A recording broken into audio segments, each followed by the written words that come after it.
Alright, here's a tour of the garden. So right away, here is the new entrance. There's still a lot of work being done. I don't have anything planted yet, but we've been getting a lot of rain, and hopefully I'll be planting this week. Still doing a few things with water, but here we go. So right here, this is the new entrance. We expanded into this area and added a few boxes. We're also doing some rows of corn and beans back here in the back. Right here, you can see I dug out the area on both sides of the entrance. I got got 4 clematis flowers that are real viney. They're gonna hopefully grow up this fence and trellis. And then we're gonna, once we get some drier weather and after everything's planted, we're gonna dig a hole right here on both sides and cement some 4x4s in and add a door. So going into the garden, eventually all the grass in here is going to be covered, killed, and covered with cedar mulch. So we're going to do right down the aisles right here and along the fence. I already started working on some edging with some of the leftover cattle fence. So I got rolls of this black mesh right here. I've been cutting in strips and then zip tying along the side. I'll get to that, but we're going to do one right down the middle on both sides as well. And then I got cement blocks that are going to go like each step that you're taking through the garden. So I already started acquiring those, maybe about 10 at a time every time I go to Home Depot. Just a little bit at a time. I'm not ready for it yet, but by the time I get there, I'll be glad I have most of them. So this is the first garden box. This is where the cucumbers are gonna go. So I've had a squirrel messing around in here, so I'm just trying to tour him a little bit. So tied some chicken wire to this cattle fence. Just got a couple rocks holding it down. You can see where I kind of already started sticking cattle fence all along my neighbor's fence line here. And I started down there. I had nothing to work on one night, and then it was too dark, I couldn't see. And then the next day I had other things to work on. So I picked up all this cattle fence yesterday. I got 5 of them yesterday. I had 3 prior to that, so we still got a few left on the side of the house here.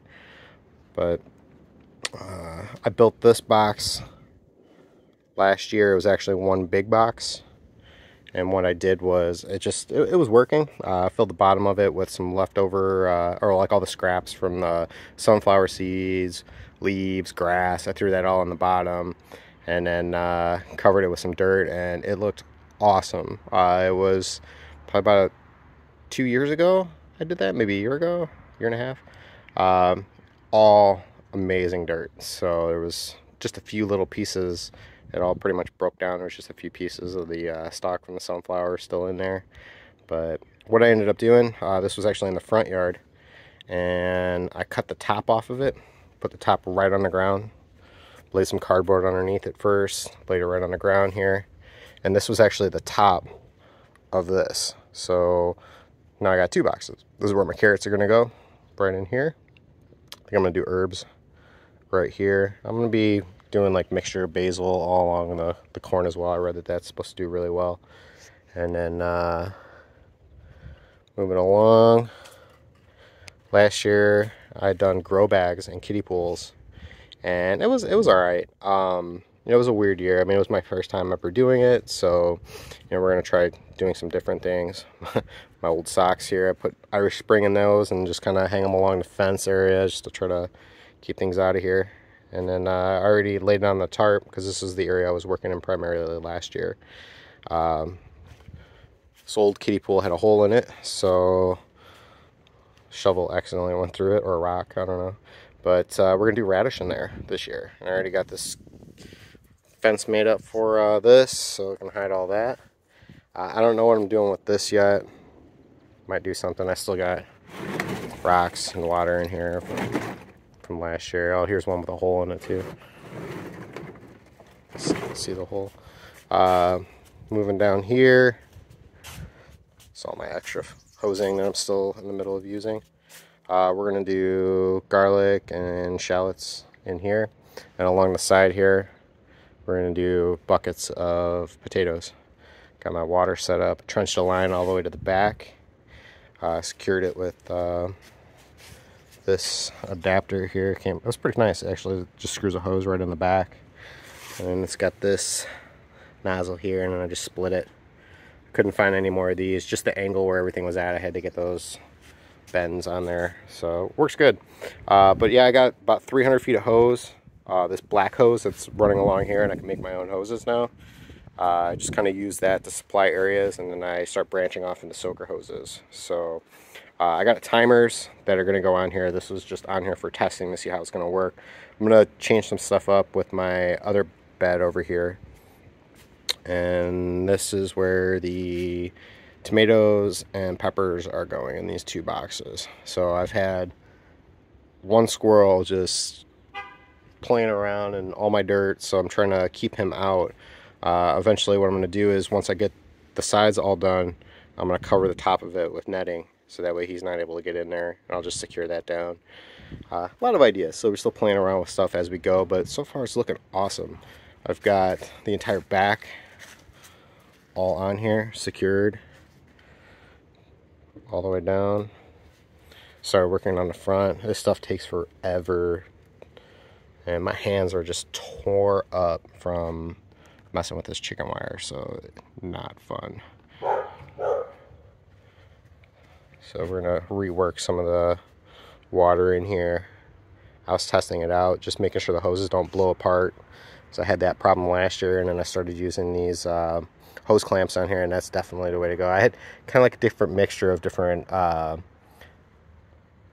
connections, like bends, T's, Y's, and some of them were a little skinnier, so they're blowing out quicker. I noticed that the soaker hoses are a little thicker on this 1/2-inch connectors, so they tend to stay in a little bit more. But you know, I learned last year that use hose clamps. That definitely will save you, because you know, I had corn in here last year, and I had soaker hoses going all the way down in rows, and that was before I made these cutouts right here. That just was not working for me.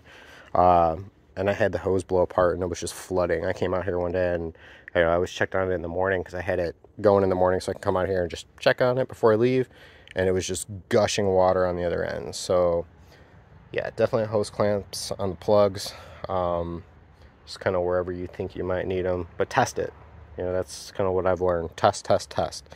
But I think what I'm going to do is I'm going to do a plant here, here, here, here, and I was hoping that the soaker hoses would be enough, just one down the middle would feed it. But I don't think that's going to work. So I think what I'm going to do is, maybe I won't get all crazy with the different connections, like the 90s.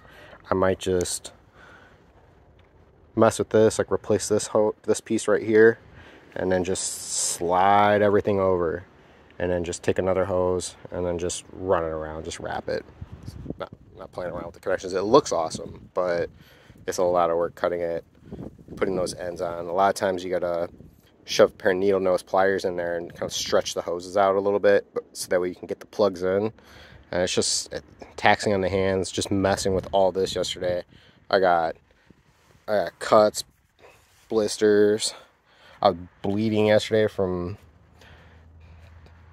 different parts of my body. I look over and just see blood. And it's just messing with all this cattle fence. So yeah, it's looking good. I think what I'm going to do for the cutouts on both of them is I'm not going to actually attach them around. I'm not going to attach it. What I'll do is I'll just stab them into here, and then maybe run a few zip ties on it, and then I can pull it out in one piece and then just set it aside.